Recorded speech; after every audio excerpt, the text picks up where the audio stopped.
සේන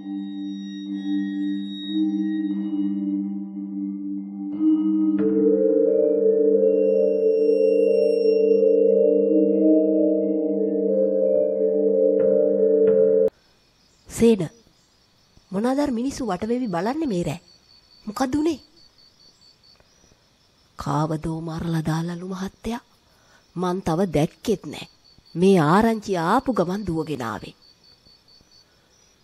මගේ වත්තේ මිනිහෙක් මරලා දාලා? මේ මොන මගුලක්ද? එසේ සිතමින් වාහනේ පසෙකට කර නවත්තා ඒ දෙසට ගියා. සෙනඟ පීරාගෙන ඉදිරියට ගිය මාදුටුවේ මෙතෙක් මාදුටු පිළිකුල්ම බියකරුම විරූපිම දර්ශනය. දෙයනේ මේ සිද්ධියට මසකට පෙර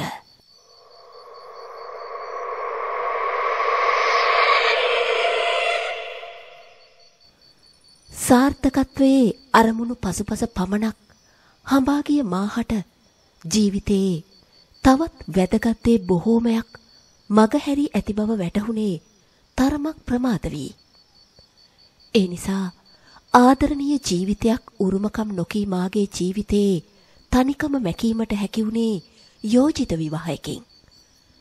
කෙසේ වුවත් ඈ සුන්දර තරුණියක්.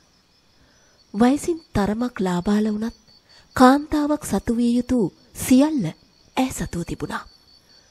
ඊටාම චාම්ව චාරිත්‍ර පමණක් සිදු කර ඈ මාගේ රබර් වතු යාය මැද අනෙක් ගෙවල් වලට බොහෝ ඈතින් නිස්කලංකව පිහිටි ඉපැරණි තාලයේ නිවසට කැඳවාගෙන ආවේ මෙතෙන් සිට මා ජීවිතේ කල එළිවනු ඇතැයි සිහිනය දකිමින්. පළමු මංගල රාත්‍රිය උදා වුණා. නමුත් ඈ මා සමග හැසිරුණේ ආගන්තුකෙක් වාගේ. ඈ සාධාරණයි. වයසින් මේරූ මට ඈවැනි ලාබාල තරුණියක් කෙසේ හීලෑවන්නද? නමුත් ඈ සිතේ තිබූ අදහස මට හීනකින්වත් හිතාගත නොහැකි වුණා. සඳු, ඔය මාත් එක්ක ආවේ අකමැත්තෙන්ද? එහෙම දෙයක් නෑ. එහෙනම් ඇයි මේ? මට බයයි, ලැජ්ජයි. කවුරු හරි බලන් හිටියොත්? පිටතින්නා සිනහව පාලනය කරගත නොහැකිවත් හදවත ඇතුළතින් මොකද්ද මේ කියන්නේ කියන ප්‍රශ්නය මං මගෙන්ම අසාගත්තා. මොකක්? මේ ගෙදර කවුරු බලන් ඉන්නද? මොකුත් නැහැ. අපි නිදාගමුද? එතනින් එහාට කිසිවක් නොකියා ඇයගේ නිදහස ඇයට ලබා දුන්නා. සිත තුළ දහසක් සිතුවිලි පොදි බැඳගෙන මාගේ අලුත් ජීවිතයේ පළමු රාත්‍රිය පහන් කළා.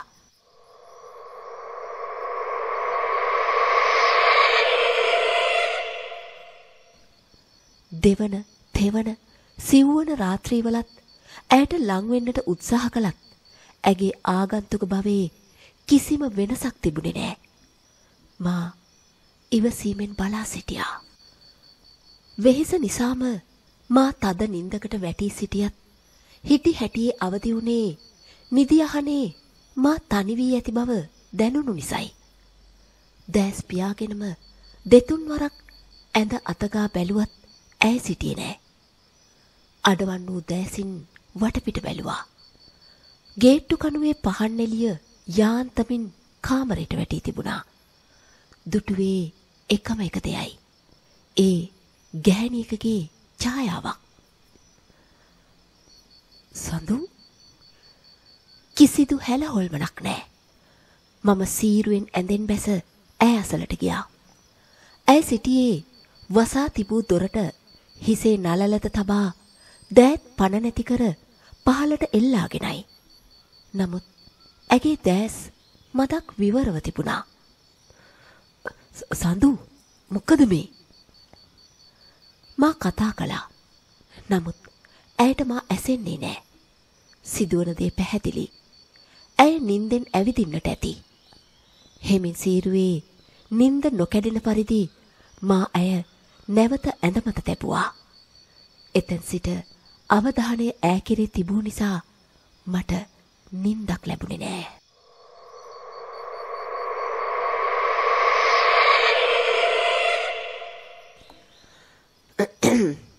සඳු දෙයක් අහන්නද? උදෑසන අවදිව හිස පීරමින් සිටි ඇගෙන් මා ඇසුවා. මොකද්ද? අහන්න. ඔයාට නිින්දෙන් ඇවිදින ලෙඩක් තිබ්බද? අයියෝ ඒක ආයෙත් ඇවිත්ද? පොඩි කාලේ තිබිලා හරි කියානේ. ඈ වැඩි සැලකිල්ලක් නොදක්වාම කියලා දැම්මා. බය වෙන්න එපා. අපි ඒක හොඳ කරගමු. මේ මං ඔයාට මේ කියන්නමයි හිටියේ. කොහේද මන්ද ඉඳලා පූසෙක් ඇවිත් හොරා කනවනේ. දවස් 2-3ක්ම එලෙව්වා. ඒත් දැන් ඌ මෙහෙටම පුරුදු වෙයි වගේ. අනේ අපි පූසන්ට කැමති නෑ. අනේ සඳු ඕක හොයේ හිටියාවේ. මා වැඩි තැකීමක් කළේ නෑ. එසේ පටන්ගත් සියලුම රාත්‍රීන් ඉතාමත් වෙහෙසකර වූත් කලකිරවන සුළු වූත් රාත්‍රීන් වුණා. කෙතරම් අවදිව සිටින්නට උත්සාහ කළත් නිදි දෙව්දුව පරාද කරන්නට මට හැකි වුණේ නෑ. නමුත් විටින් විට ගැස්සෙමින් ඇහැරෙන්නේ ඇය කොහේ හෝ ගොස් ඇතැයි සිතෙන නිසයි. ඒ සිතවිල්ල නිවැරදි.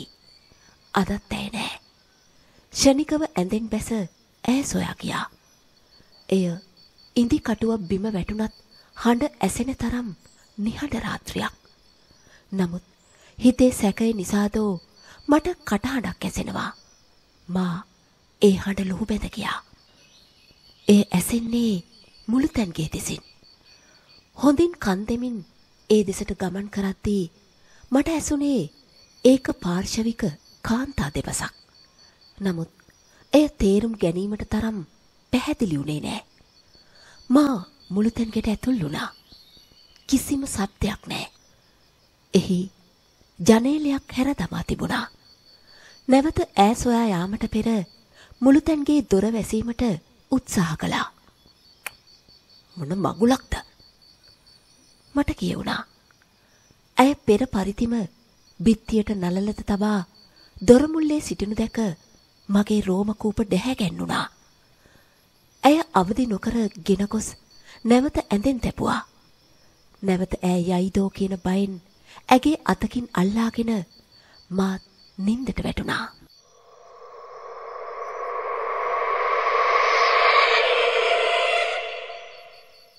එපා එපා අනේ එපා! ගැහණියක් යටිගිරියෙන් කෑ ගසනු ඇසී උඩ වීසි වී ඇහැරුණු මා ඇඳෙන් නොවැටී බේරුණේ යාන්තමින්. විනාසයි. ඇය නැවතත් අතුරුදහන් වී තිබුණා. ඇඳෙන් බැස දුවන්නට වුණා. ඒත් සමගම අධික වේදනාවෙන් කෑමර දුන්නේ බලලෙක්. නමුත් එය තප්පරයක්වත් තිබුණේ නෑ. කෙලින්ම මුළුතැන්ගේ දෙසට දිව්වත් ඈ සිටියේ සාලයේ මහදොර අසලයි. දොරත් විවෘතව තිබුණා. හිස පහතට යොමා දොර අසල මට පිටුපා දන ගසා සිටි ඈ ළඟට යා හැකි සැනින් දිව ආවා. නමුත් එය කිසිසේත්ම බලාපොරොත්තු නොවූ දසුනක්. ඇය දන ගසා සිටියේ ලේ විලක් මැදයි. ගලා යන උකු ලේවලින් ඇගේ රාත්‍රී ඇඳුමත් තෙත් වී තිබුණා. ඇය නිසල්මන්ව සිටි නමුත් ඇගේ දෙපා මුල හිස නැති බලලෙක් වැටී සිටියා. යමකින් ඇද කඩා දැමූ උගේ හිස තරමක් දුරින් තිබුණා. පිළිකුල නිසාම ඇති වූ වමනය පාලනය කරගෙන ඈ ඔසවා ගත්තා. ඒත් සමගම නින්දෙන් අවදි වූ ඇය ඉක්කි ගසා හඬන්නට වුණා. මට සමා වෙන්න. මට සමා වෙන්න. සඳු මොකද මේ? එයාට තරහා ගින්. අනේ අපිට සමා වෙන්න. හරි ඔක්කොම ඉවරයි. අඬන්න එපා. උදේම අපි යමු ડોක්ටර් ගාවට. ඊටමත් අපහසුවෙන් ඇයව සනසා නිදි කර මහ රෑම ලේ සෝදා මලකුණ වලලා දැමීමට වත්ත පහලට ගියා. කෙතරම් අමතක කිරීමට උත්සාහ කළත් ඇගේ වචනත් ඒ සිදුවීමත් ප්‍රහේලිකාවක් මෙන් සිතේ රැව් පිළිරැව් දුන්නා. සිතේ තැවුල නිසාමදෝ කවුරුන් හෝ මා දෙස බලා සිටින හැඟීම නිතරම දැනුණු නිසා වටපිට නොබලා සිටින්නට නොහැකි වුණා. කවුරුන් හෝ මගේ ඉඩමේ මගේ නිවසේ අනවසරයෙන් රැඳී සිටින හැඟීමක් හිත තුල කැකෑරෙමින් වත දුන්නා.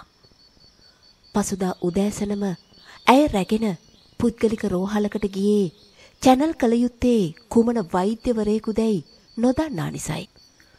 ඔවුන් පළමුවෙන් අපව සාමාන්‍ය වෛද්‍යවරයෙකු ළඟට යොමු කළත් කරුණු විමසීමෙන් පසු ඔහු ඇයව මානසික වෛද්‍යවරයෙක් ළඟට යොමු කෙරෙව්වා.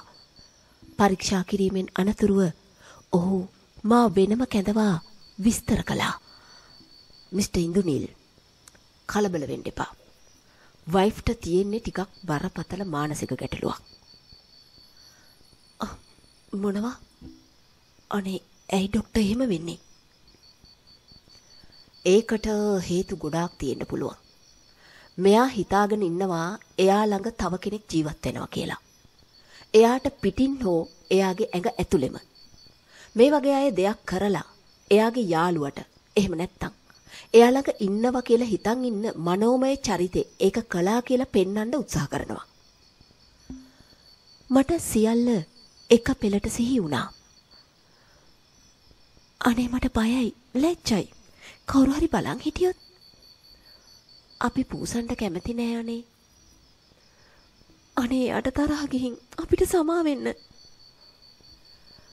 ඈ කිය සියලු දෙබස් බහුවචන වලින් කී බව මට තේරුම් ගියේ දැනුයි.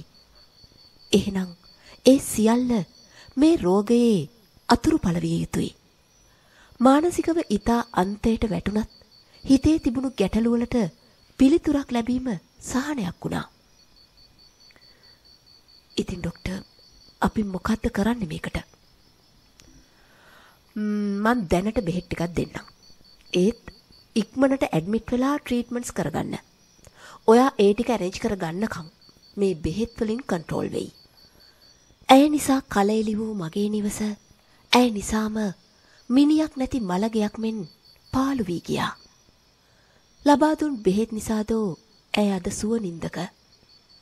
දින කීපයකට පසු රබර්වත්තේ කාර්යාලයට ගියේ මගේ වැඩ වෙන කෙනෙකුට පවරා දීමේ අදහසින්. නමුත් එහිදී උනේ තවත් සිත අවුල් වීම විතරයි.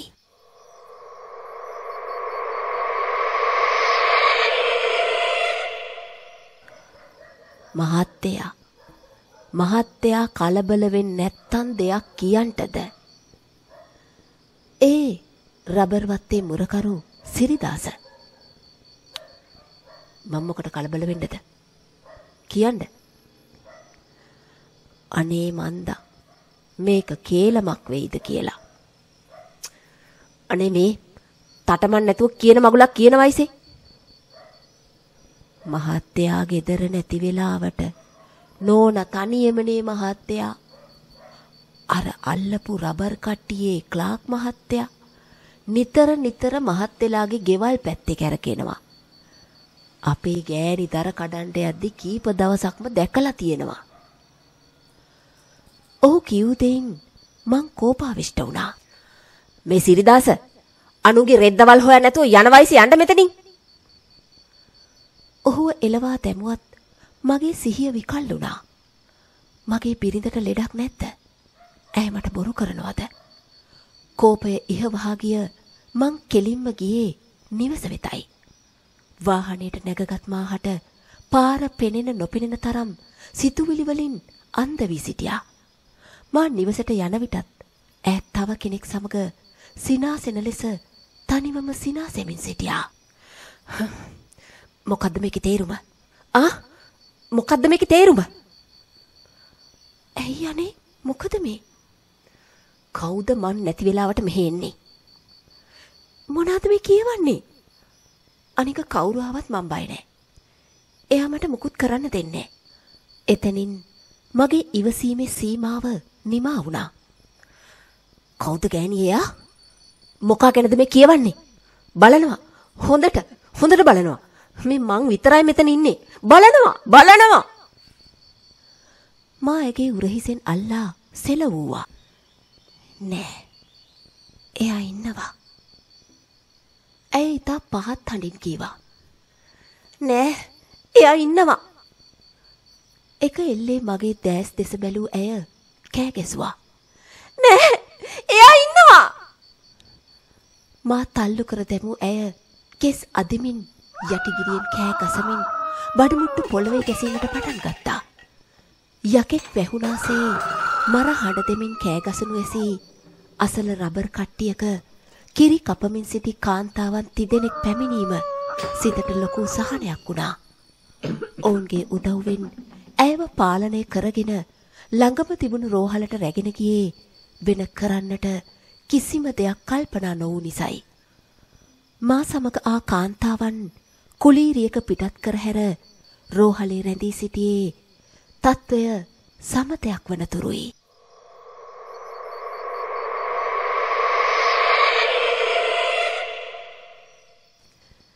ළඟ කවුරුත් ඉන්න ඕන නැති වෙයි. නින්ද යන බෙහෙතක් දුන්නා. ගිහින් හෙට උදේ එන්න. මා රැඳී සිටිනු දැක හෙදියක් මා පිටත් කර හැරියා. ගෙදර යන අතරතුර ඇගේ පවුලේ අයටත් සිදු වූ දේ දැන්වීමට මා අතපසු කළේ නෑ. කුමක් කරන්නේ දැයි සිතාගත නොහැකිව නිවස බලා යන විට රාත්‍රී 9ට ආසන්නයි. මාගේ රබර් ඉඩම තරමක් ඇතුළට වන්නට විදුලි පන්දම් රැගෙන මිනිසුන් වට වී කුමක්කව කරනු දැක වාහනේ නවතා බලා සිටියා.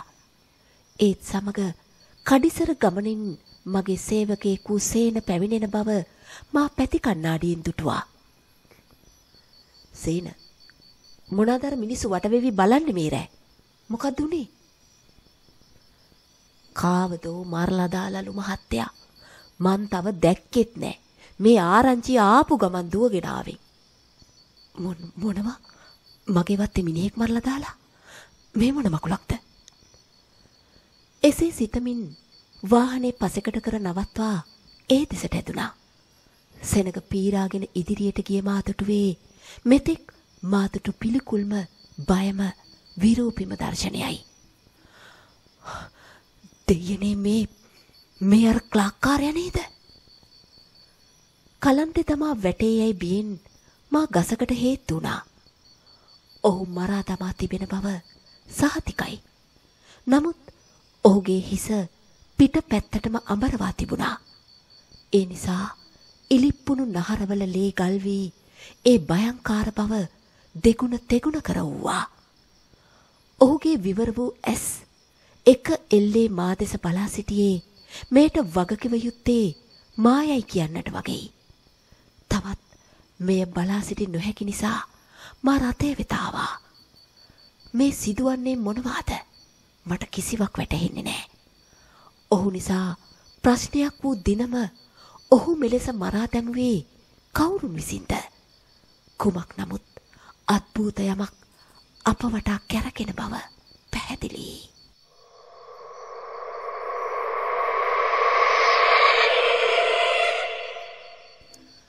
නිවස තනිකරම අපායක් වගේ.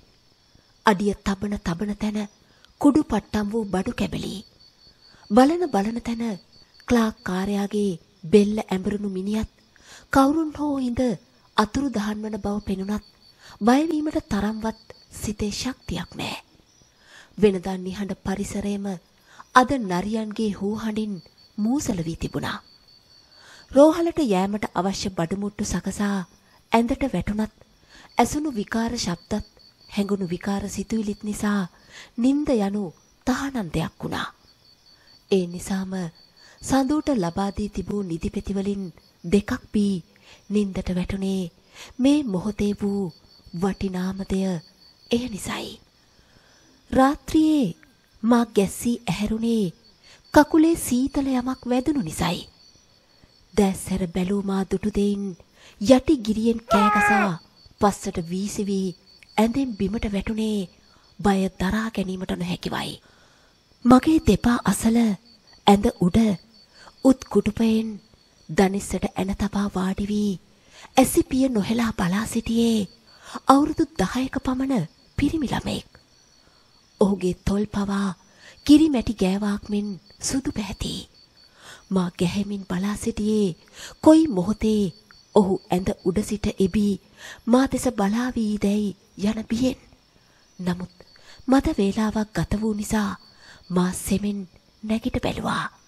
ඒත් කිසිවෙක් නෑ. වෙලාව 4 කනිසමට ආසන්නයි. තවත් මෙහි සිටිය නොහැකි. අවශ්‍ය සියල්ල රැගෙන මා පිටත් වුණේ රෝහලටයි.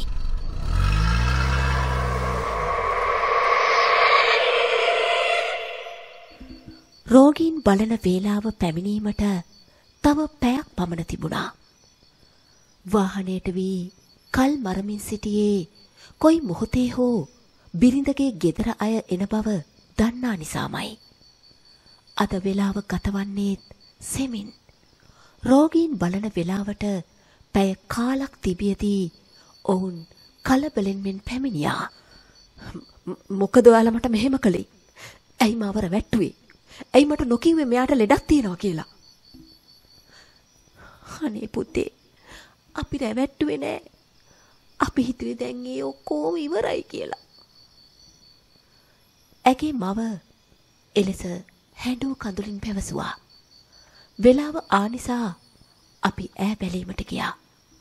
ඒ වන විටත් ඇය නින්දේ පසු වූ නිසා අපට කළ හැකි යමක් තිබුණේ නෑ. ඇගේ මව ඈ අසල නතර වීමට ස්වේච්ඡාවෙන් ඉදිරිපත් වූ නිසා ඇගේ පියා සමග ඔහුව නිවසට ඇරලීමට පිටත් වුණා. ගමන මගදී ඔහු හඬ අවදි කළා. පුතේ, පුතාට මං ඇත්තම කියන්නම්. මේ මගේ එකම දරුවා නෙමෙයි. අපිට ලැබුණේ නියුන්නු. ඒත් අනිත් දරුවා පිරිමි ළමයි. කොහොම වුණත් මේ දෙන්න පුදුමාකාර බැඳීමකින් හිටියේ. ඒත් පුතේ, දෛවය අපි හිතන විදිහට ලියවිලා තිබ්බේ නෑ. මේ දෙන්නගේ සෙල්ලමට වෙලාවක් තිබ්බේ නෑ. කන බොන වෙලාවෙත්, නිදා ගන්න වෙලාවෙත්, කොයි වෙලාවෙත් පුදුම දැඟලිල්ලක් තිබ්බේ. අපිත් ඒ දිහා ගොඩාක් ආසාවෙන් තමා බලන් හිටියේ. ඒත් එක දවසක් එයාලා කාමරේ කොට්ට වලින් ගහගන්න සෙල්ලම කර කර හිටියා. ඇඳේ උඩ පැන පැන. එකපාරම කාමරෙන් ලොකු සද්දයක් ආවා. නිකන් මොකක් හරි වැටෙනවා වාගේ. ඒත් එක්කම කෙල්ල අම්මේ කියලා කෑ ගැහුවා. අපි එතනට දුවනකොට වෙන්න ඕන ඔක්කොම වෙලා පුතේ. කොල්ල වැටිලා ඇඳ පත්තේ ඔළුව වැතිලා ලේ පෙරාගෙන ෆිට් එක හැදිලා වාගේ ගැහෙනවා. ඔහු මදක් නිහඬ වුණා. මාත් ඔහුට බාධා කළේ නෑ. ඒක මතක් වෙද්දිත් වාවන්නේ නෑ පුතේ. ඒකෙන් කොල්ලා අපිව දාලා ගියා. මේක වෙද්දී අවුරුදු 10යි. කෙල්ලට මේක දරා ගන්න බැරි වුණා. මාස ගාණක් යනකම් මම කෙල්ල කතා කරේ නෑ. ඒත් පස්සේ තනියම සෙල්ලම් කරන්න ගත්තා. මල්ලි එක්ක සෙල්ලම් කරනවා වාගේ තනියෙන්ම කතා කර කර. අපිට මේක අමුත්තක් වුණ නිසා ඉස්පිරිතාලේ ගෙනිච්චා. එයාලා දුවව පුනරුත්ථාපනයට දැම්මා. අවුරුදු ගානකට පස්සේ හොඳ වෙලා ගෙදර ආවා. අපි හිතුවා හැමදේම ඉවරයි කියලා. ඔහුගේ කතාවත් සමගම අපි නිවසට ලං වුණා. නිහඬව සිටීම හැර වචන ගලපා ගැනීමට මට හැකි වුණේ නෑ. මන්ද මොන තත්වයේ හිටියත් ඈ අත්හැරීමට තරම් මා නරුමෙක් නොවුණු නිසා. පුතා, ඇතුලෙන් වාඩි වෙන්න. පුතාට දෙයක් පෙන්වන්න තියෙනවා. ඔහු දිනපොතක් රැගෙන නැවත පැමිණියා. මේක ගත්තේ කෙල්ලයි කොල්ලයි ශිෂ්‍යත්වේ පාස් වෙච්ච සතුටට අපි ගත්තු පාටි එකේදී. වර්ණවත් ඡායාරූපයක් ඔහු මගේ අතේ තැබුවා. මා අසුනින් නැගිට්ටුනේ ඉබේටමයි. එහි සිටියේ ඇඳ උඩ සිටි සුදුමැලි කොල්ලායි. එසේනම් මේ සියල්ල ඇත්තද? ප්‍රහේලිකාවක ආරම්භය එයයි.